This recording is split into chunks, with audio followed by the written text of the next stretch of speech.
Good afternoon, everyone. Welcome to our regular meeting at an irregular time. We were up at a conference earlier in Westminster, so appreciate folks coming a little later today. Kind of welcome to those that are here, those that might be watching online, or those that are reviewing the recorded video at a later date. Thanks for participating and joining us. Before we call to order, I'd like to invite Pastor Brewer up to provide the invocation and lead us in the pledge.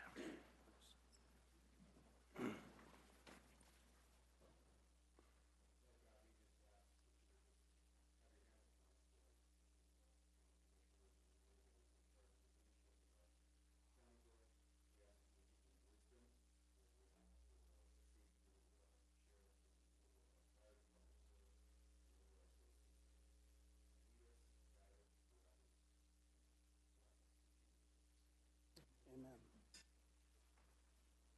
Pledge allegiance to the flag of the United States of America and to the republic for which it stands, one nation, under God, indivisible, with liberty and justice for all. Thank you. Okay. So it's 1:02.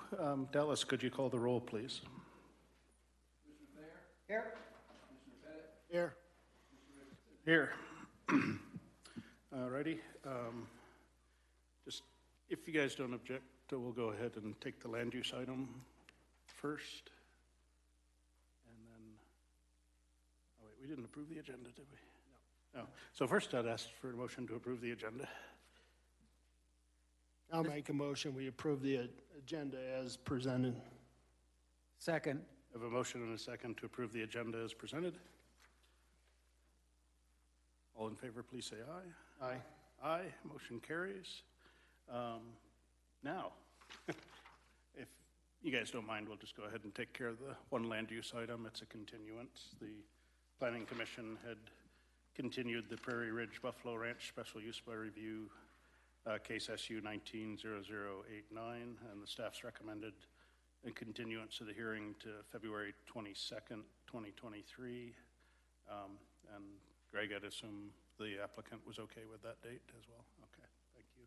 So I'd accept a motion to open the hearing on this item. Mr. Chairman, I move that we open the hearing on Prairie Ridge Buffalo Ranch Special Use by Review, case SU 19-0089. I'll second. A motion and a second to open the hearing in this case. All in favor, please say aye. Aye. Aye. Aye. Motion carries. I'd accept a motion to continue this to a date time certain of February 22nd at 1 p.m. I'll make a motion. We continue Prairie Ridge Buffalo Ranch Special Use by Review, case SU-19-0089 until February 22nd, 2023 at 1 p.m. Second. I have a motion and a second to continue this item to February 22nd, 2023 at 1 p.m. All in favor, please say aye. Aye. Aye. Aye. Motion carries. I'd accept a motion to close the hearing on this item. Mr. Chairman, I move that we close the hearing on Prairie Ridge Buffalo Ranch Special Use by Review, case SU 19-0089. I'll second. I have a motion and a second to close public hearing on this item. All in favor, please say aye. Aye. Aye. Aye. Motion carries. Thanks. The hearing was noticed for 1 p.m. today, so we want to take care of that first. Alrighty, so continuing on to the agenda that was presented, we have several items on consent. I'd appreciate a motion to, excuse me. I'll make a motion. We approve the consent agenda as presented. Second. I have a motion and a second to approve the items on consent. All in favor, please say aye. Aye. Aye. Motion carries. Okay, moving on to elected officials, department heads, and staff reports. Do we have any reports from elected officials? Seeing none, move on to staff. Bobby?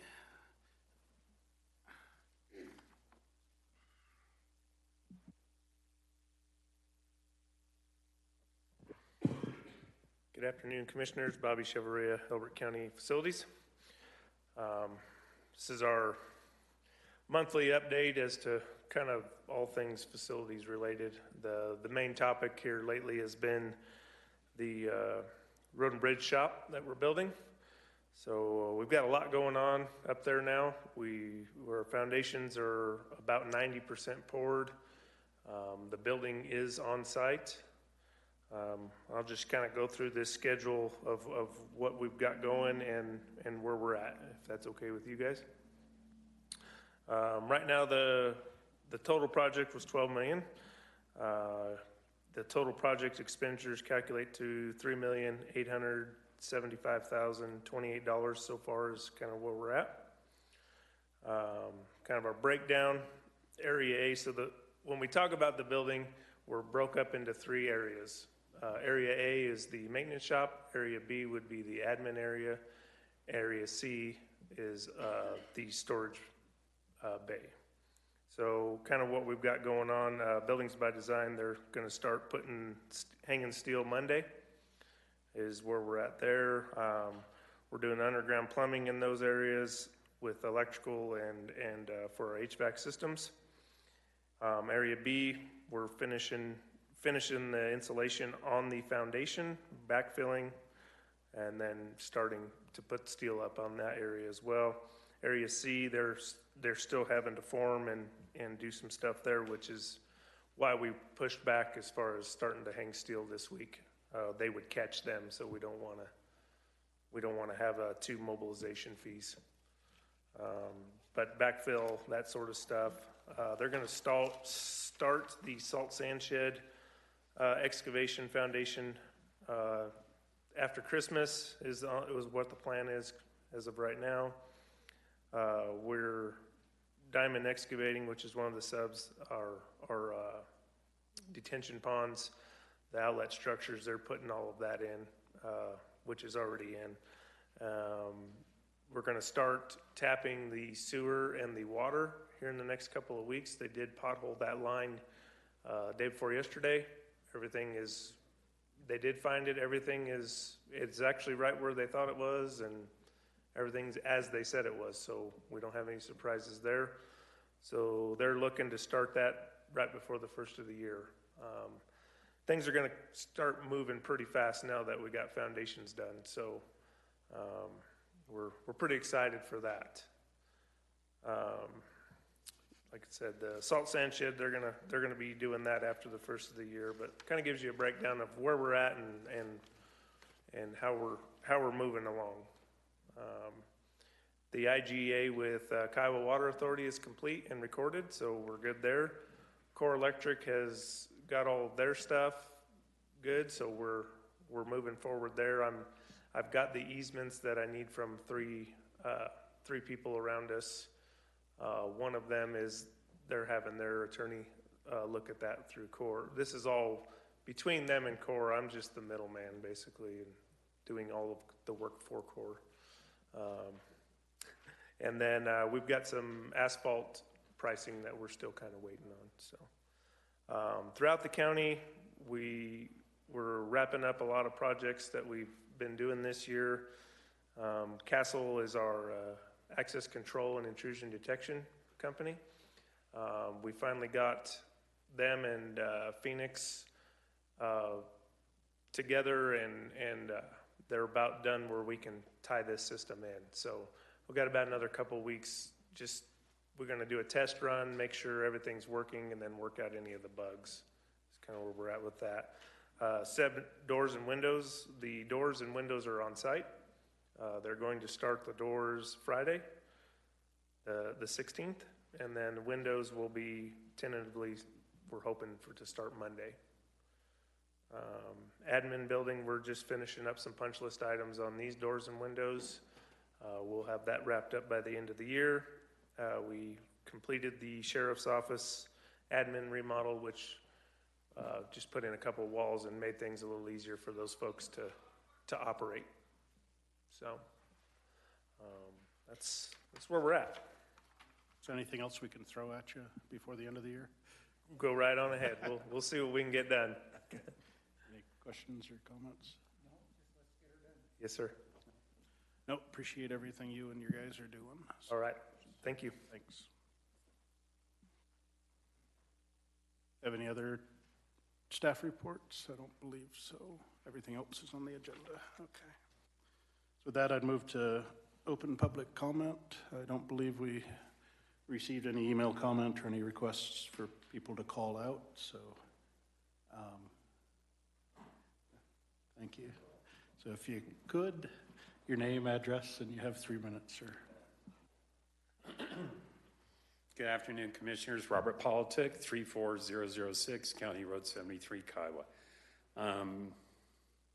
Here basically to address the, looks like updated decisions by Xcel Energy regarding the power transmission line coming through Elbert County. At this moment, their primary route is coming up through Simla and then basically, heading west along Highway 86. They don't indicate very well which side of 86 that they're going down, whether it's the north or south side, and then they'll button hook in behind the high school and cross Kiowa Bennett and then head north again. I guess as a citizen, and all the current discussions that we've had with them, as well as the citizenry of Elbert County, we're kind of disappointed that that's the route they've chosen. In my mind, we were trying to, negotiate for a win-win with them, going further east, not only, on the, reducing the impact to certain areas of Elbert County, but also making it more of a win-win associated with some of the potential of the wind turbine companies, making use of, land that is out east, that is more akin to a wind turbines, type of scenario. So we're a bit surprised with the decision that they've made. Also, that they're still maintaining as an alternate to come straight up through the Bayou Basin. And so, depending upon, what their process is to come in and have that, pre-planning meeting with the folks here in the county, it'll be interesting to see, why they've chosen that particular route, especially after as much, information that was, given to them about the potential to go further east. So it'll be interesting to see what happens next. Thanks. Thank you, sir. Have any other public comment?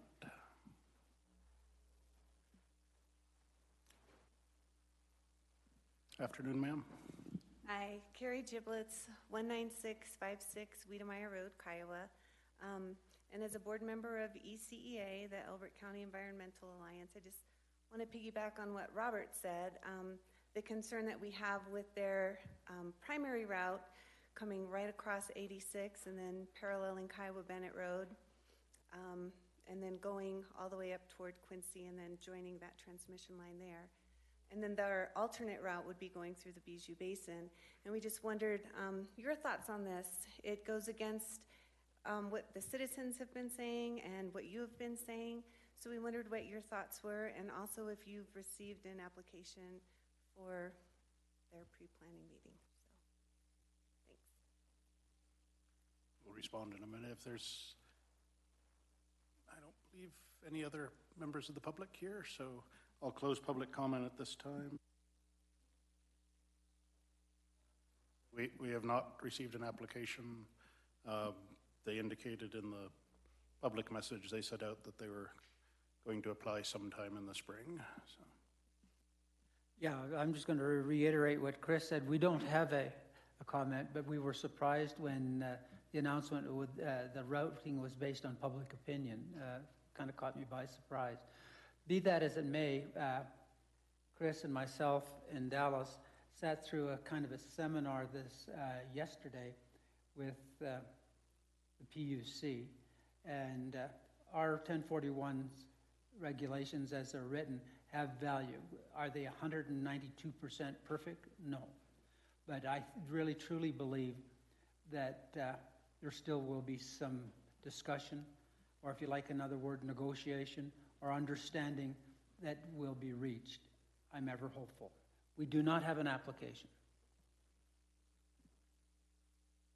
Yeah, just again, a couple of words they used in the message they put out. It's their preferred route, and I totally understand people have preferences, but it's not necessarily the final route.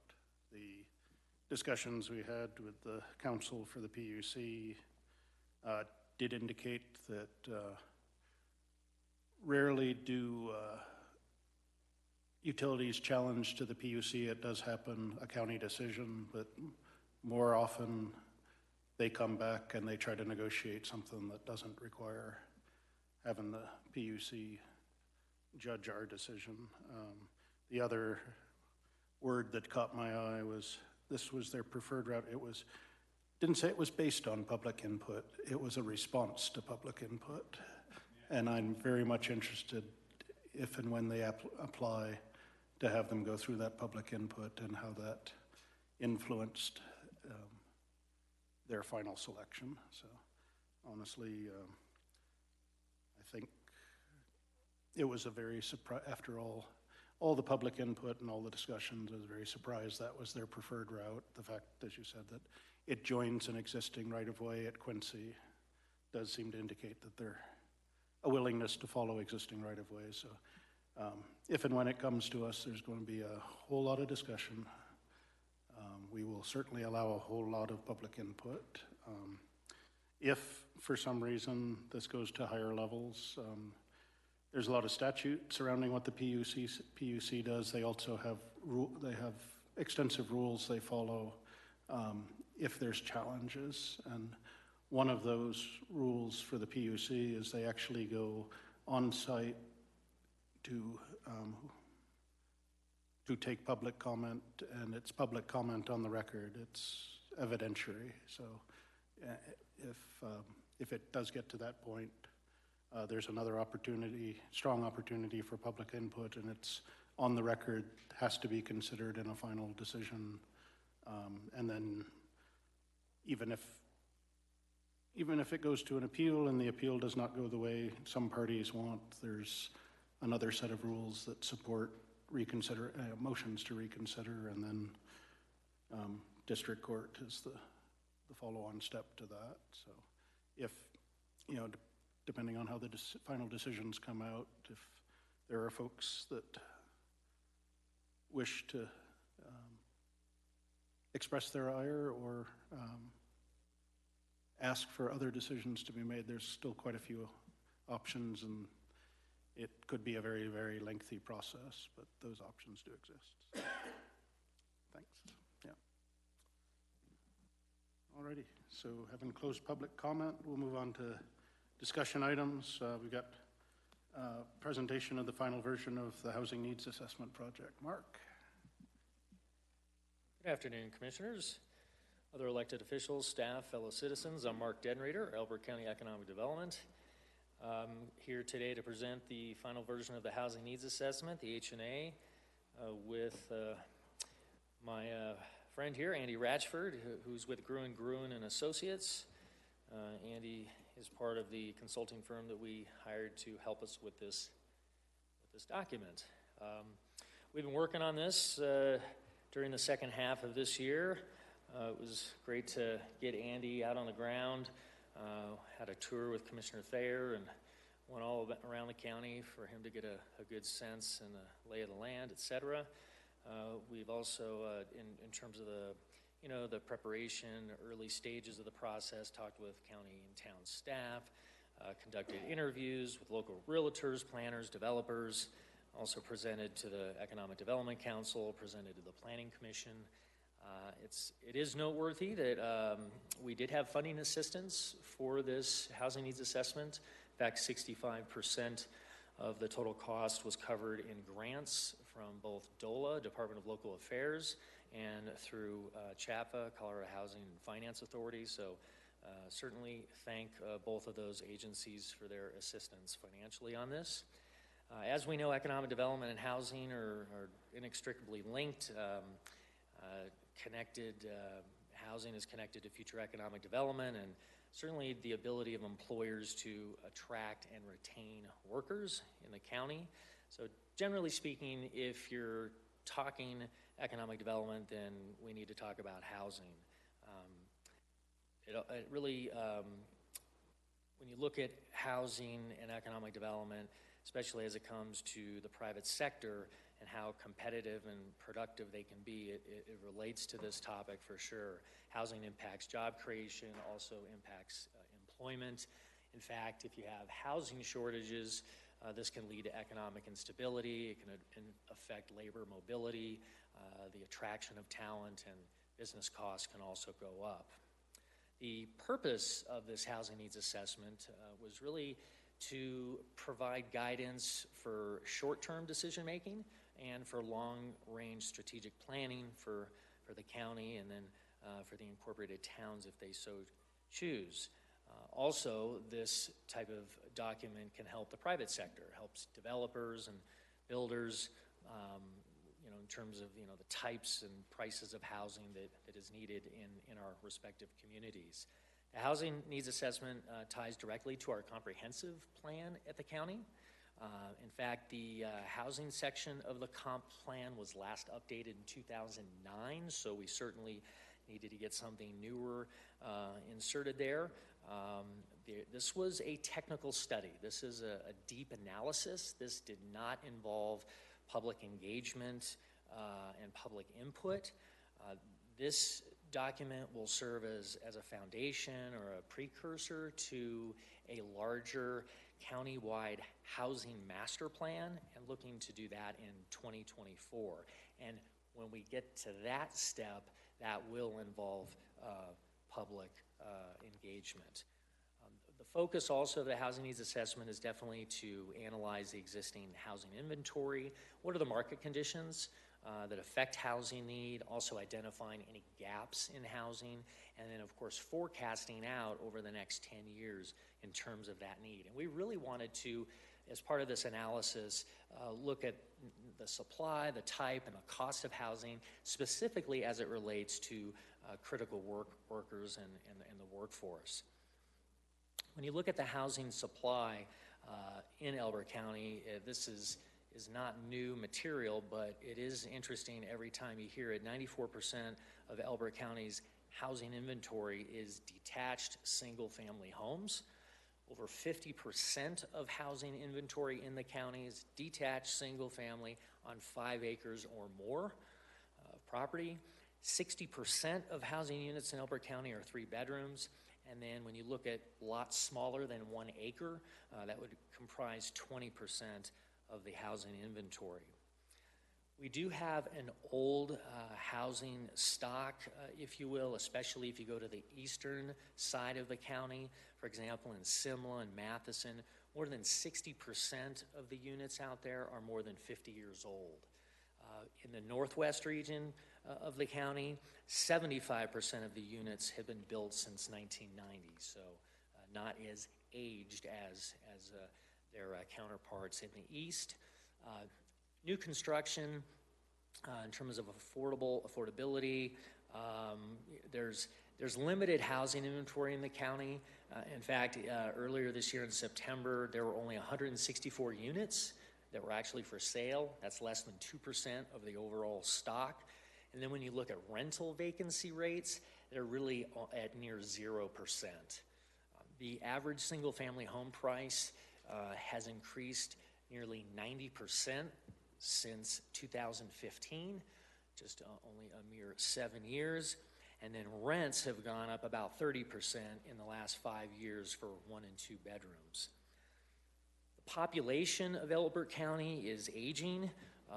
The residents that are 55 years and older has more than doubled since 2000. So in 2000, it was 14% of our population, and then in 2020, it's 35%. Housing affordability really looks at income of a household and the cost of a housing unit. Housing is considered affordable if a household spends 30% or less of its before-tax income on housing and any related expenses. So in other words, if you're a household spending more than 30%, then you would be considered cost burdened as it relates to housing.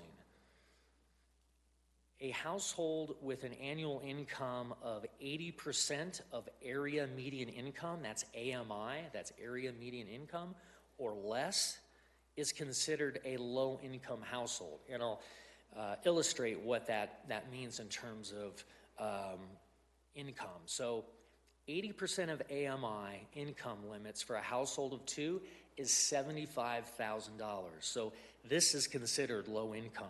Almost 60% of Elbert County households between the 50 and 80% of AMI have a housing challenge, and it's 70% and higher for households in the lower area median income categories. So when you're looking at the first half of 2022 home sales in Elbert County, for example, only 6% have been affordable to households at or below that 80% AMI threshold. The average worker in Elbert County, let's say earning $52,000 a year, can afford 50% of the rental units in the county, but less than 10% of the single-family homes that would be for sale. Looking at future housing projection, that's another piece of this housing needs assessment.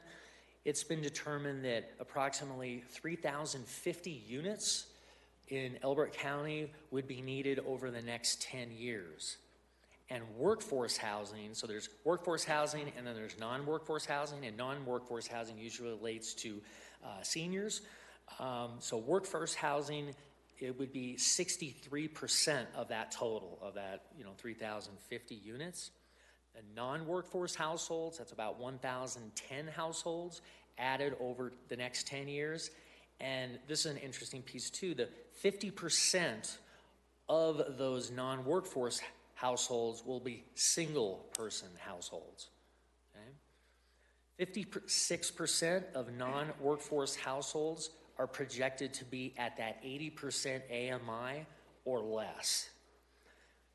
And when you look at housing need by unit type, we need detached 1,300, attached housing at 173, and then looking at multifamily options, about 439 units.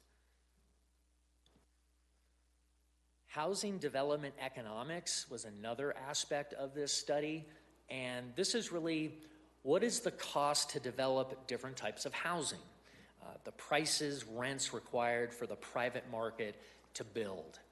The average cost for a 2,000 square foot home on let's say a 7,500 square foot lot, before any builder profit, this is before profit, would be $435,000.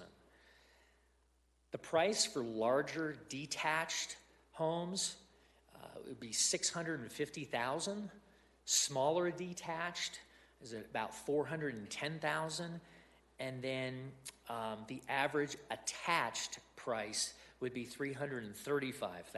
This is all based on crunching the numbers. And if you look at the percent of AMI required, so on the large detached homes, that would be, you'd have to be in that 130% area median income category. For the smaller units, it would be at that 90% AMI. And then for an attached type unit, you could afford at that 85% AMI. When you look at multifamily apartment, that analysis, to build and make a profit, a one-bedroom unit would have to go for $1,700 a month. A two-bedroom unit would have to go for $2,200, and a three-bedroom would be $2,700 a month. That's to build a multifamily apartment based on the analysis. That's what you'd have to charge for rent. And on that three-bedroom, by the way, that would be a 1,200 square foot unit. So basically, when you put it all together, this doesn't necessarily help those at that 80% of AMI or less. Now I'm going to turn it over to Andy. He has some recommendations based on this thorough analysis in the housing needs assessment. And then after that, I'll wrap it up and we'll take any questions. Thank you.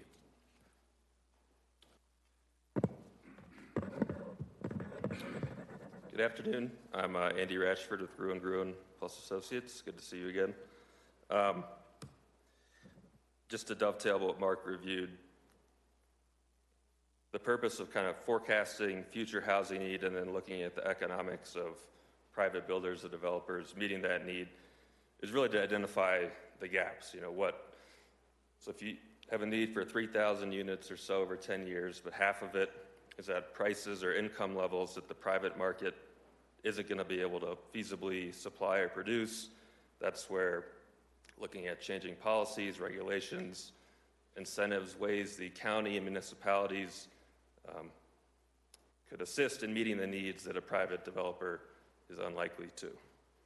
Which kind of leads me to the first point being, when you've got an insufficient number of new housing units at the top end of the market, so that prototypical 4-bedroom, $650,000 home, this can cause some higher income households to substitute to units on lower rungs of the housing ladder.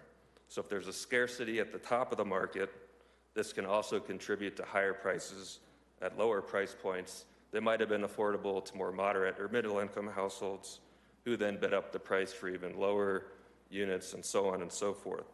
So one of our first recommendations, or philosophies, if you will, is to encourage the private sector to produce an adequate supply of market rate housing.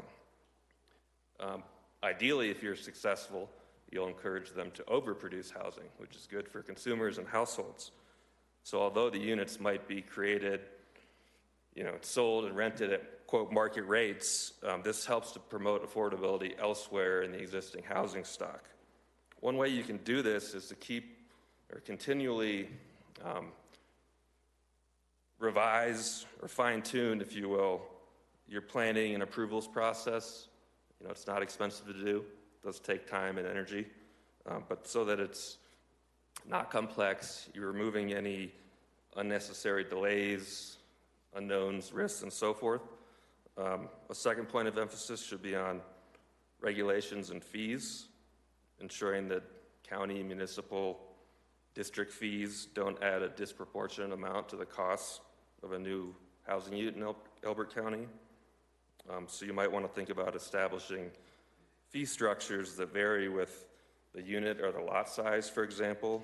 Additionally, you can consider how local town and county officials like yourselves might effectively provide input to state level regulations that are likely to bear on the cost of producing housing that might be at odds with affordable housing needs. Then, because, as Mark touched on, a recurring theme is kind of the lack of housing diversity, which is a major challenge to meeting needs moving forward. There should be some consideration to modifying land use regulations that would help to encourage a greater mix of housing types, sizes, densities, and so forth. Specific actions might include considering reducing open space requirements in certain instances, changing minimum lot sizes, and also creating multifamily zoning standards that are aligned with contemporary practices.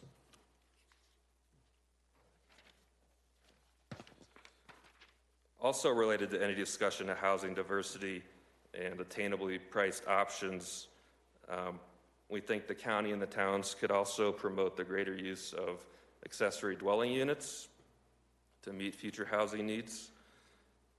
Also known as ADUs, they're almost by definition affordable because they're small. The county could play a greater role in both educating and assisting homeowners to build ADUs. It could consider making ADUs a use by right on a greater number of single-family lots in the county, or could possibly assist HOAs to revise their bylaws to allow ADUs if they don't currently. Within the towns or areas on centralized utilities, another option would be to consider whether and if water and sewer taps are required separately for ADUs, or if they could be waived in certain instances. Given that critical relationship between housing and economic development that Mark touched on earlier, we think it's going to be important to develop some type of coordinated long-term strategic plan for housing growth in the county. And this is really in keeping with some of your strategic goals, I think, of ensuring qualified workforce, promoting economic growth and activity. So at the very least, it'd be advisable to consider kind of the possible long-term costs or benefits of front-ending some public infrastructure in locations where you want to direct or encourage mixed-use development and housing, such as some of the pre-existing economic development zones you have today. You know, the county could play a role in doing so by developing or thinking about developing a long-term capital financing plan for this, engaging with, obviously, the municipal partners that operate existing utilities, and also looking at securing grants and funding to develop public water or wastewater facilities, of which there are quite a few. We also think it'd be worthwhile to consider incorporating some type of development incentives for affordable housing or workforce housing into some of your existing codes or policies.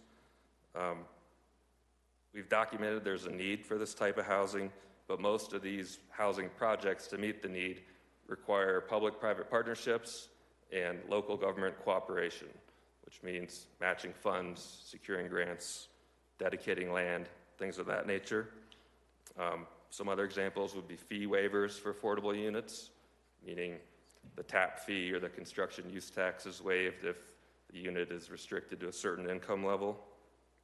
County and town staff could also assist in this process by kind of coordinating to identify sites where this type of housing might be politically acceptable, where there's land available with utilities, and also by investigating funding from the Colorado Division of Housing, which is the primary source in rural areas as opposed to tax credits, private activity bonds, which typically favor large projects, 200, 300 units, which probably isn't going to be realistic at this juncture in Elbert County. Somewhat related to this, we think the county civic leaders, if you will, can kind of play an active role in marshaling private resources to help support either the purchase or the development of affordable housing for the workforce in the county. Investigate if this is a realistic option, whether there's philanthropic support for it within the county, and also if there's existing organizations or statewide entities like the Colorado Health Foundation that you could collaborate to do this type of thing, which is going to be hard to do on your own.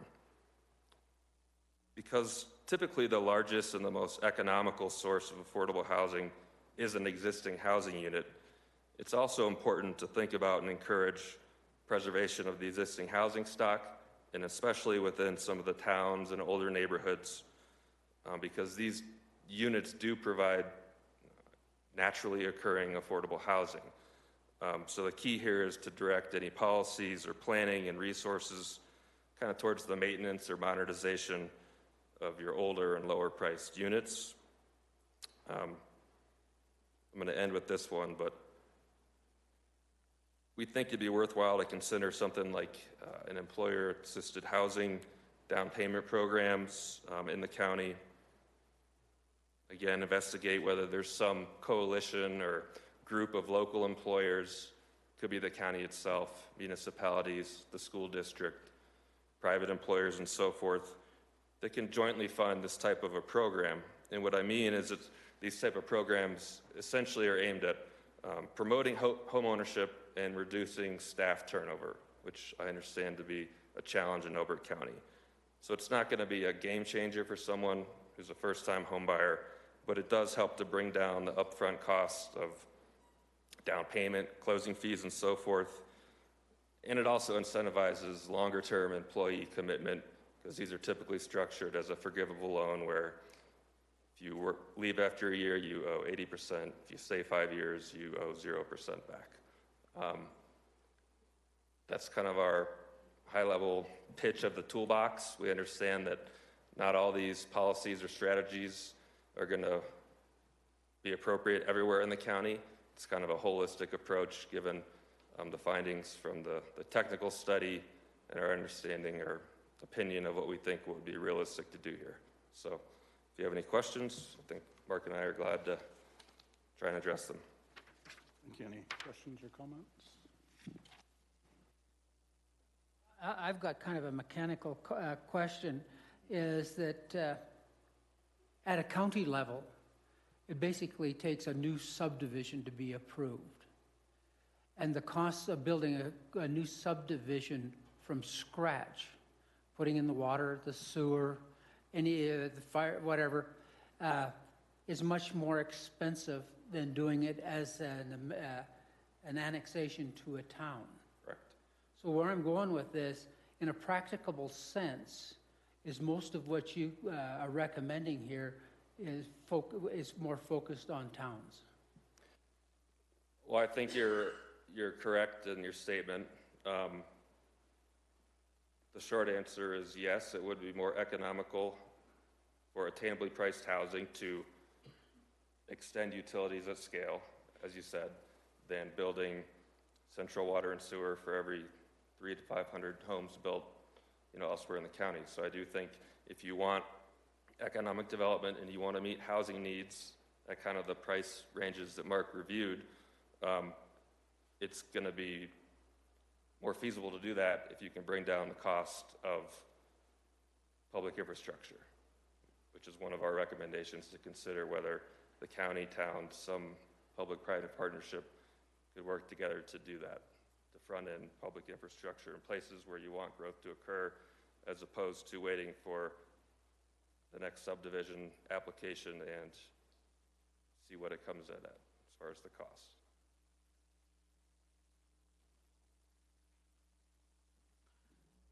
There's a lot to digest here, but the one, I guess, question I would have, there's a lot that was based on a single income. Do we have a look at, what, I know there's a lot of, single-parent families out there, there's retirees that live alone, but what percentage of our current homeowners, what's our household income averages versus the individual rate, and how does that change potentially the needs? I mean, I understand that it's, if you're dual income and you fall back to one, being able to afford your house is still very, very, very important, that you don't lose your home as well. Like this example up on the screen is just comparing the one wage earner to the cost. So if you're a household of 4 people on one wage, it's going to be difficult to afford housing no matter what you earn. The forecast of housing needs is a little more nuanced. I think it's addressing your question. So the vast majority of households that are in the labor force have at least 2 workers. There's not many single wage earner households anymore. So the estimates of kind of housing need by price does reflect that. If it were just to look at, Normalizes it, but thanks. Yeah. I know some of the, example recommendations we did eliminate minimum lot sizes in 2018.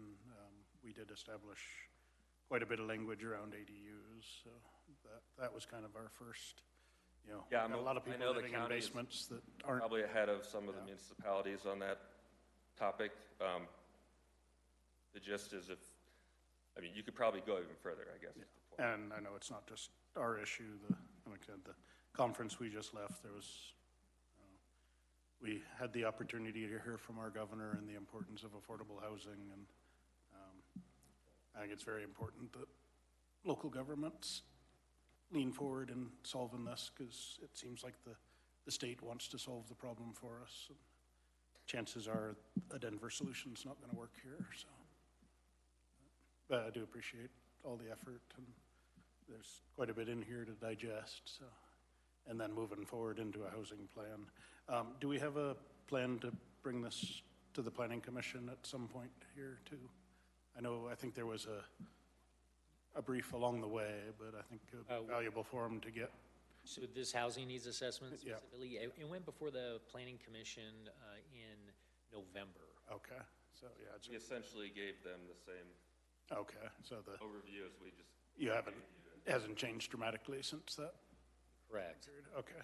Yeah, and it'll be beneficial for us to sit down with the Community Development Services Department, with senior leadership like yourself, and look at these recommendations, right? And to see if, in the land use regs, we're looking at densities, looking at, are there any barriers to, say, prefabbed housing units, revisit ADUs on smaller lots, those type of things, to see what we could potentially pull from it and benefit. And then we'll be sure to get this housing needs assessment up on the county website as well as the economic development website.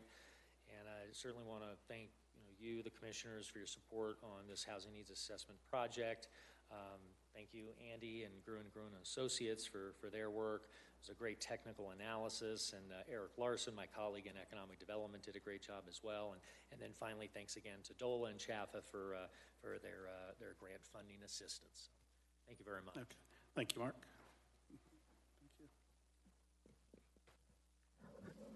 Thanks,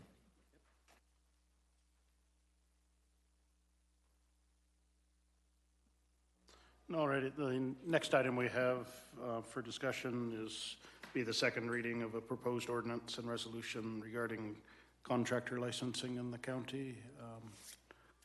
JR, did you have anything you wanted to add to the initial presentation that was given? And I know Mike was the one that, okay, yeah. You had a chance to roll through it. Do you have any questions or comments? Well, I do have one question. And the question is not really being for or against what you're saying. It's because this is a public meeting answering some of the public questions.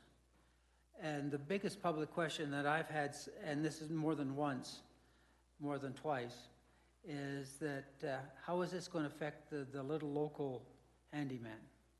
So the cost will not affect a local handyman. This would only be for larger projects, items that need a permit. Anybody that is required to pull a permit, that project would be who we would be licensing. So if you're a handyman that's just, doing small projects around somebody else's house, this does not affect that. And as I understand, even if it's a wee bit bigger than that, then the homeowner can come and get the permits. Correct. Yeah, this does not affect homeowner pulled permits, only licensed contractors. It makes them register as a licensed contractor in the county to do work, carry the insurance, and protect the citizenry. And that was my understanding as I read through that if a homeowner chooses to engage a contractor or Joe down the street to do something that's permitted, the homeowner can pull a permit, doesn't require any. Correct.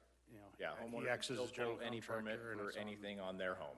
And any liabilities are on him at that. Correct. So, yeah. But this does ensure that folks that are hiring a contractor, hiring somebody that's licensed, bonded. Correct. Fully insured. Fully insured. Tested, certified. Thanks. Cool.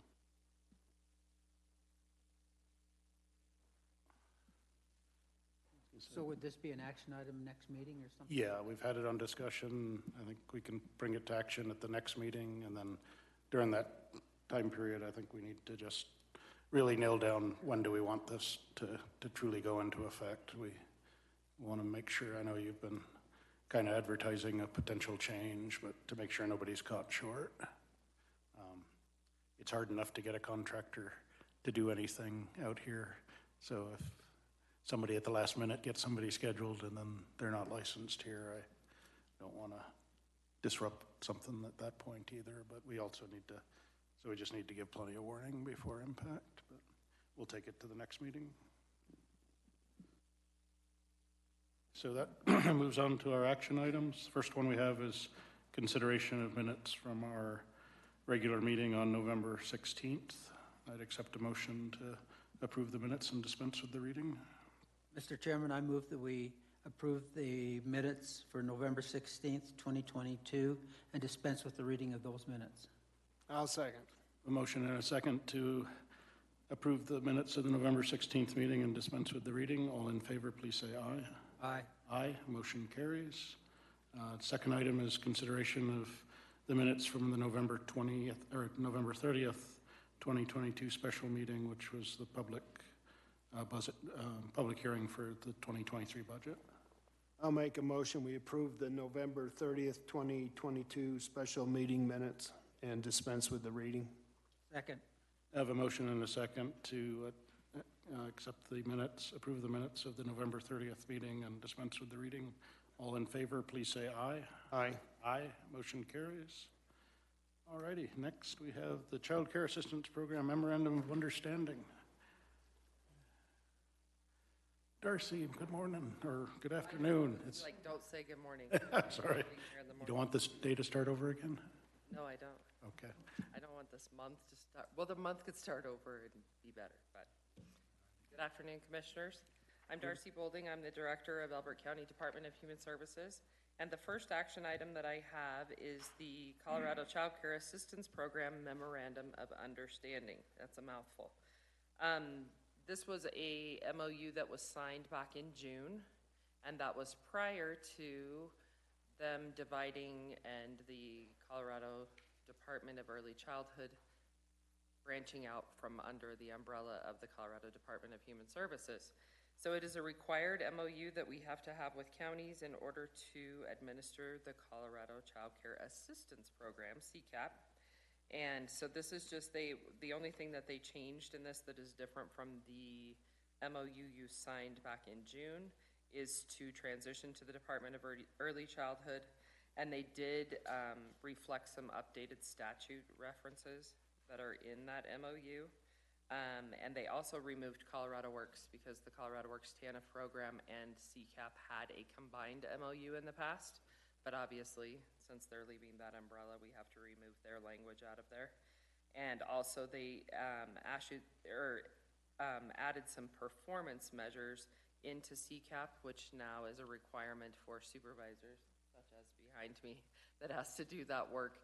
And it is pretty extensive with how they are going in and auditing all of the cases. It's a good measure, but it is a very time-consuming measure. So that is that one. Would you like me to speak to the next one while I'm up here, or would you? We'll take them separately. Okay. Do you have any questions on the MOU or comments? I do not. As you said, it's fairly boilerplate, but would ask if there's any public comment or input on this. And seeing none, then I'd accept a motion to approve the MOU as presented. Mr. Chairman, I move that we approve the Colorado Child Care Assistance Program Memorandum of Understanding as presented. I'll second. I have a motion and a second to approve the MOU as presented. All in favor, please say aye. Aye. Aye. Aye. Motion carries. All righty. Now moving on to the second. All right, the second one agreement with Phillips County. is an intergovernmental agreement between us, Elbert County, and Phillips County to provide their child support services. We've had to get creative as a directors association across the state due to not being able to find people who are qualified to do the work. So Brandy Snelling, who's behind me, is the 4D administrator for child support here in Elbert County. And Brandy had been helping them in Phillips County for about the last year and a half, trying to get their child support worker at the time up to speed. It is a very lengthy training process with child support, and that child support worker has left them. And in our Northeast region, there are not very many seasoned child support workers. So I did open my mouth and thought that if we can help each other out as neighboring counties, no, they're not neighboring, but we are, in the same entity, to get their child support program kind of cleaned up a little bit. It also provides a lot of experience for our child support workers that are under Brandy, and give them a chance to see what not to do. So we are hoping to enter an intergovernmental agreement. Phillips County will absorb all of the cost, so it's nothing out of us. We will actually bill them monthly for all of the services, and we actually will get their state incentive money as well, quarterly. Any questions? Do you know when the Phillips County Commission is going to take up? They did. They did, so they've already. They already did. They already signed it, I think, last Friday. Oh, awesome. Okay. So, any questions? No, just a quick comment. When I was reading this, I said, I wonder what the cost sharing will be, and I think you just answered that question. So we will bill them, and it's 100% time reporting to the state. So we just will decipher, and she'll have to keep track when she's working on their cases in it. So are they having to go up to Phillips County to handle most of that stuff, or are they being able to handle them here? We will be able to handle that here. We will be using our contracted attorney that does our 4D cases, and we will just decipher which portion of that we pay her every month, but it will all be virtual. Phillips County will be physically bringing their files down to us, and that is a process because you have to make sure there's no federal tax information in those files before they transport them here. But that will be after the first of the year to have them in-house. And they do have somebody who previously did child support in the Phillips County office, that if they do have somebody come into their office that needs assistance with the application, they are able to at least walk through those basic things and utilize their phones if they need to call Brandy or whatever the case may be. So you don't need to have any interaction with children or families or anything like that? No, just by phone, or if we need to set up video conference, they can do it that way. Okay. No, I do appreciate you making the offer to them, because We tried. Someday we may need. there's a whole somebody lot of else, so. things that, Absolutely, between you us have and to be our creative. neighboring counties, we try to help each other out, so thank you for that. So I guess I would, if there's any public comment on this, we'll take it at this time. Seeing none, I'd accept a motion to approve the IGA that was presented. I'll make a motion, we approve the intergovernmental agreement with Phillips County for child support services. Second. We have a motion and a second to approve the IGA with Phillips County for child welfare services. All in favor, please say aye. Aye. Aye, motion carries. And again, thank you. And thanks for all what you guys are doing. I know it's, yeah, thank you.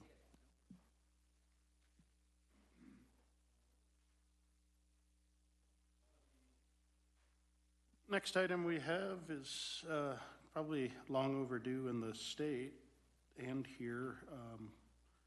Up until this coming budget year, coroners across the state have been considered a part-time position. A lot of the bigger counties, they hire medical examiners, and the coroner is a little more of a rubber stamp. Obviously, in our county, our coroner is a working elected official, just like all of us, and she has been working full-time the whole time she's been a coroner, and the whole time her husband was, Mike was, our coroner, was a full-time position. So finally, the law does allow us to elevate that to a full-time position, and the pay will be the same as all the other elected officials, with the exception of the surveyor, which is a smaller amount, and the sheriff. So be the same pay as commissioners, clerk and recorder, assessor, treasurer. So again, it was important that we make this change before next month, because once somebody's elected, their pay is held at the pay they get when they go into office for their entire period. So we wanted to make sure we took care of this before we approved and adopted our budget for next year. Do we have any public comment? Any comment up at the table? Okay. I'd accept a motion to approve the resolution declaring the county coroner a full-time position. Mr. Chairman, I move that we approve the resolution declaring the county coroner as a full-time position. I'll second. So I have a motion and a second to approve the resolution declaring the county coroner a full-time position. All in favor, please say aye. Aye. Aye. Motion carries. All right, our final action item is consideration of a resolution regarding updating the open records request form. It's a minor change, but Bart, if you could talk us through that. Sure. This is the policy and format that we have for our open records requests under the Colorado Open Records Law. So that's essentially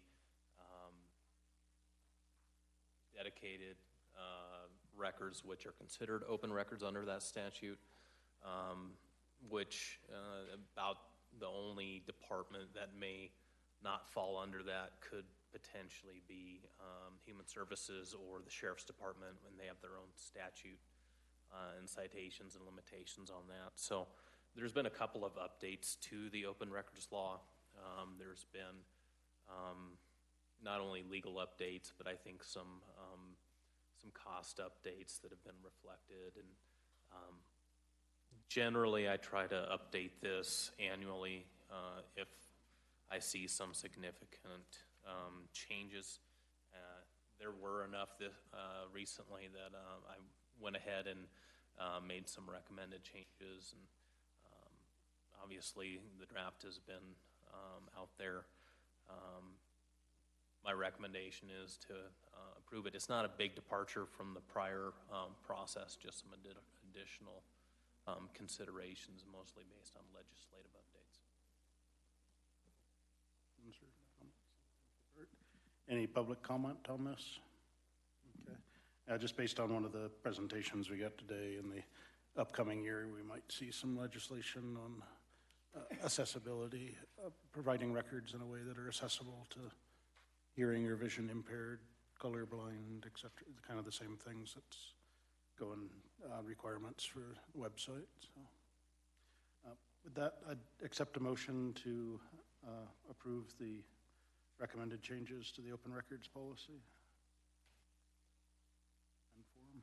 I'll make a motion that we approve the open records policy. Second. A motion and a second to approve the updated open records policy and form. All in favor, please say aye. Aye. Aye. Motion carries. Okay. Moving on to board planning.